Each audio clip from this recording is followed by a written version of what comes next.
Welcome. I'm Stephen Aiello, Director of Debate for Peace, and I want to tell you today about how Model UN, MUN, has changed my life and how it can change yours. When I went to university 7 years ago, I studied a master's in conflict resolution and government, and I also joined the Model UN Club. And that was a very good choice because Model UN turned out to be one of the most exciting, interesting, but also practical things that I learned, not just in that degree, but in my entire time studying in school and in university. So I want to start by telling you what Model UN is. What is MUN? You may have heard about it. You may have some idea, but I'm going to tell you exactly what it is. Model UN is a simulation. It's a game modeled after the UN. So it's like the United Nations, as performed by students in all different ages, from grades 3rd and 4th on up through university. And it's role playing. You are essentially playing the role of a decision maker and an influencer on the global stage. Usually that will mean representing a country, but it can also mean representing an NGO, an organization. It could mean representing some powerful company, multinational corporation. And in certain special committees, you could be representing maybe a lawmaker, a legislator, a judge, or even some important historical figure. So the way it works is you enter a competition, or I should say an environment that's both competitive and collaborative. Now, what does that mean? Competitive means that you are competing against others for the same resources or to achieve different outcomes. And collaborative means that you're working together. How is something both competitive and collaborative? Well, if you think about it, there's many cases in life that are like that. But basically, the way it works in the Model UN world is I'm representing my country, and I'm trying to achieve an outcome that's the best for my country. But I cannot do that alone.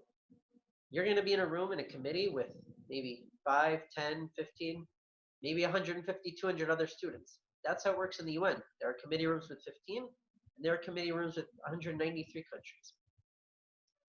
So you're trying to get an outcome that's good for your country that everybody else or that a majority of the other countries agree with. That requires both competing in the sense of trying to advance what's good for your country, maybe even at someone else's expense, while working collaboratively, working with enough other people that your ideas are going to get supported to pass. And so that's how you have both competitive and collaborative working within the same committee. And that's what Model UN is about. So how does this work? How does it work in practice? Well, you're going to get a country, okay? You may be Mexico. You may be Russia. Maybe you're going to be North Korea, DPRK. So you'll get your country, you'll get your committee, and you'll get your topic. Okay? Your committee tells you what focus you're talking about. So maybe you're going to be in the environment committee, and you're going to be talking about protecting forests. Or maybe you'll be in the legal committee, talking about drones and robots killing people. And then you're going to get your country. So maybe you'll be representing Belgium or Egypt or Russia here. That's your assignment. That's your job. It doesn't mean that you have to feel very strongly about the topic personally. It doesn't mean that you have to take a certain stance based on your personal views. It means you have to figure out, how does my country feel about this topic? I know, it sounds a little challenging. It can be a little daunting the first time. It doesn't matter how old you are. It doesn't matter if you're a 7th grader or you're a graduate student in university. It can still be scary the first time. So how do I do that? How do I prepare? Well, this is what I would say. First of all, you get your assignment. Look up your country. Hey, maybe it's a country that you've always wanted to represent. Maybe you've been there. Maybe you know a lot about it. Maybe it's a country you've never even heard of. There's a lot of countries out there. Look up your country. Find it on a map. Figure out how big it is, the size of the economy. Look at trends. How's it been growing? How's it been changing? Which direction has it been going in? Is it getting more democratic? Is the economy speeding up or slowing? Things like that. Which organizations is it part of? Who's it friendly with? Once you have a good idea, feel for your country, then look at the topic. Try to understand the topic as best as you can, and start with questions. write a list of things that you don't understand about this topic. Don't assume that you understand everything. And it's great if you do have those questions, because then you know where to start. You can go and ask teachers. You'll usually get what's called a study guide, something written to explain the subjects. You can research online, but that may not be enough. You'll have an MUN instructor, or we have resources to help you, but find somebody to help you, because it's very important that you understand the topic really well. And this topic, think of it as a problem. If there's not a problem here, then the United Nations or you guys are not going to be sitting and talking about it. The fact that a bunch of ambassadors or diplomats are sitting around to talk about it means either something's gone wrong or something's not going as well as it should be. And so that's our problem.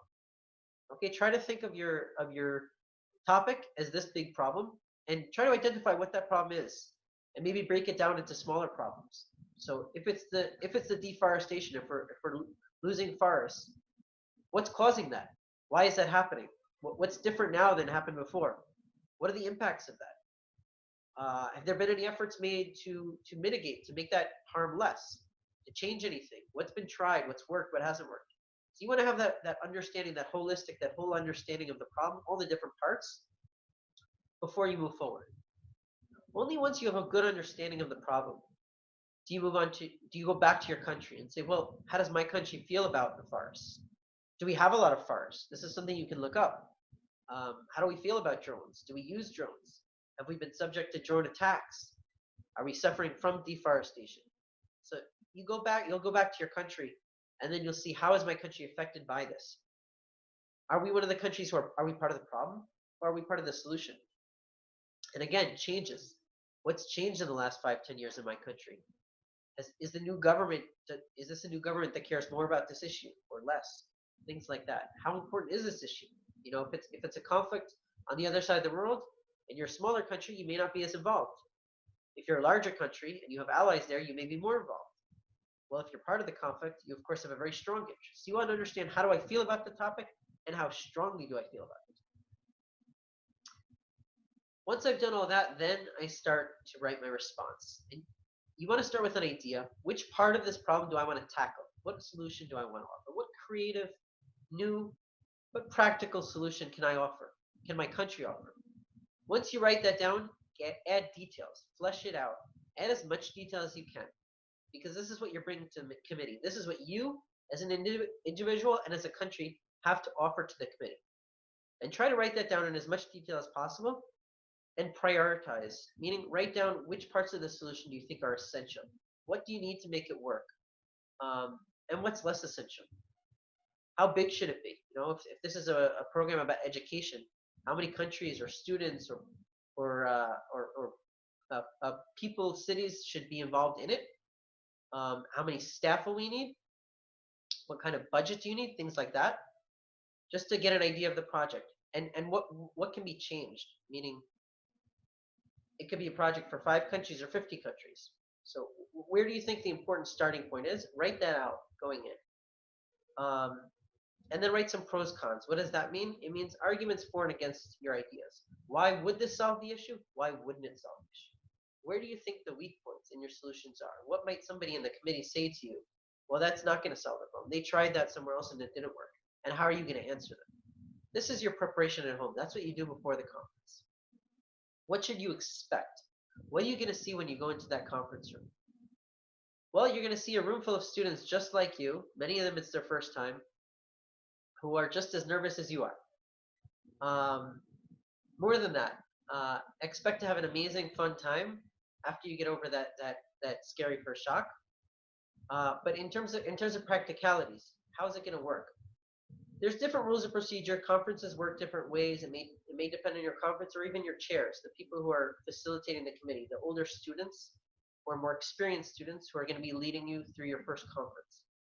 But here's a general idea of what to expect. You're going to have opening statements. What does that mean? Speeches. You're going to have speeches in the beginning and throughout the day.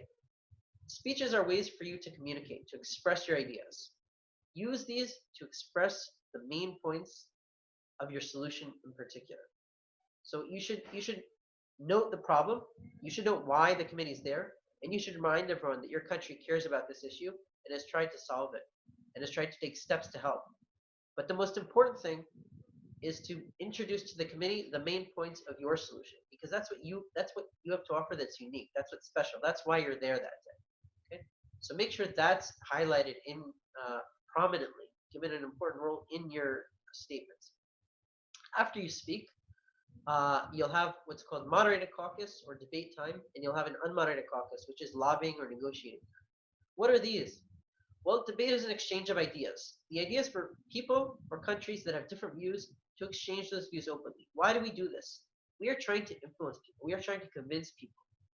And we're trying to make decisions. And the best way to do that is to hear different perspectives. It's important to speak up. Even if you don't have a lot to say, you can just raise your placard, go like that. And when you're called on, you say, we agree with that country. We disagree. We have a question. If you don't speak up, your country's voice is not heard until the very end when they vote. And that's going to be too late. So you want to be active throughout. So use this debate time to explain why your ideas are good, to question other people's ideas. And through it, all of the ideas become stronger until the committee usually solidifies, moves around to a few groups of ideas.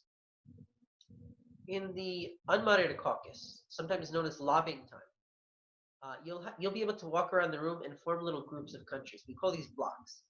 And it's basically a group of friends, allies, people who support your ideas. And you're going to work with these allies. You're going to work with your block to try to get your ideas passed. Look around. If the other group has twice as many countries, that's not good. But you can change that. You can find a way to work together, combine your ideas. You can go and poach people, steal voters by convincing them to sign on. You'll have to negotiate. You'll have to include their ideas, but that's part of the game. And try to be a leader. Try to be proactive. Try to take steps to lead the room, because that's how you get countries to go along with your ideas. And the last thing is expect the unexpected, meaning no committee ever goes exactly as you expect it to go. Countries come in, students surprise you, different views, different ideas. The vote doesn't go the way you expect. That's fine. It's dynamic. It's a game. What does that mean? It means you respond. Remember I told you to prioritize your ideas? That's so that when there's some resistance at first, you can decide, what can I negotiate about? What can I take off of my idea? What can I expand or make smaller? Move to fit so that we can get enough support. At the same time, you're going to be including other people's ideas. The end result is hopefully going to be a solution that's even better than what you came up with in the beginning. That's how Model UN works. But if you want to really understand it, then you just have to do it. And that's going to be the second part of what I have to say today, is why should you do this? What do you get out of this? What important skills, experiences, and information can you get from doing Model UN? So there are some incredible skills that you will get through doing this. And that's kind of the point. This is skills building and skills learning. You're learning how to do things.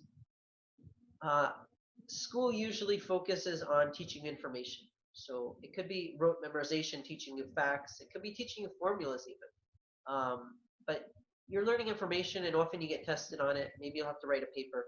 But it's usually trying to put information into your mind, which is not a bad thing. MUN is more about skills learning through doing. What does that mean? It means you learn skills that are they're not actually specific to a specific topic, or even the UN in general. These are skills that will help you in everything. So these are ideas about communication, right? The way to present, to talk to people, to explain an idea, something that you thought of, to a group of people, often in another language, to give speeches, experience giving speeches, which is not always easy. Debate, to talk to someone who has a different view, to take a view that you don't agree with, and to try to make that argument convincingly. And listening to other people and trying to figure out what they have to say and getting the main points. These are all important communication skills. They will help you no matter where you are in life, and you will get these through doing Model UN, not through many other classes. You're going to learn about decision making. What does that mean? It means researching. It means learning information about all kinds of topics you may have never thought of. Then it means balancing competing interests, values, and choices. Taking things that may even contradict each other and trying to decide what's more important and where are we going to compromise. Having that open debate. and then eventually reaching a decision. That's decision making, and it matters whether you're choosing which car to buy, which job to take, um, or what to make for dinner. So simple topics don't make great MUN topics. We deliberately choose complicated, complex issues where there's not always an easy answer. We want the clash, and that's what you're going to learn how to do through MUN. You learn about negotiation and consensus building, which means going into that room with people who have different interests and reaching an agreement. And that negotiation process is also extremely important in any job or any life situation. Mindset. You will learn a way to think in Model UN, an analytical problem-solving approach. What does that mean? It means we see the world through problems. We analyze the problems to see what are the root sources, what can be changed, and we try to solve them. We don't just settle for there's a problem. There's a way to make it better. There are many ways to make it better, and let's find that way. And that's really important. And it's creativity. It's understanding different perspectives, right? It's resolving differences. Broadening coalitions, meaning making a group bigger by bringing people who have other interests into it. Sometimes even you need to get everyone to agree. That's a challenge, but you can do it. It's hard work, but I've seen it done. I remember one conference, a full day conference, and 30 minutes before the conference was supposed to happen, they voted, and the vote failed. And we thought that's it. And within 30 minutes, they went around and got everyone to agree on a resolution, passed a resolution about the Israeli-Palestinian conflict. You won't see that happening in the UN, but Model UN students can do it, and that will help you no matter where you are in life. Finally, I want to talk about how we do this, the methodology. And this is especially for teachers and parents. This is very different from school, right? Because in school, you're usually doing frontal learning. Someone's talking to you, maybe like I am now. You're studying information, as I said. In Model UN, you're doing. There's going to be very little of this. Somebody talking to you, you listening and not interacting, not being interactive. You're active throughout the day in Model UN, and it's student led. Imagine a school led by students, where every class you're just doing things. That's what Model UN is. It's learning through doing. It's empowering.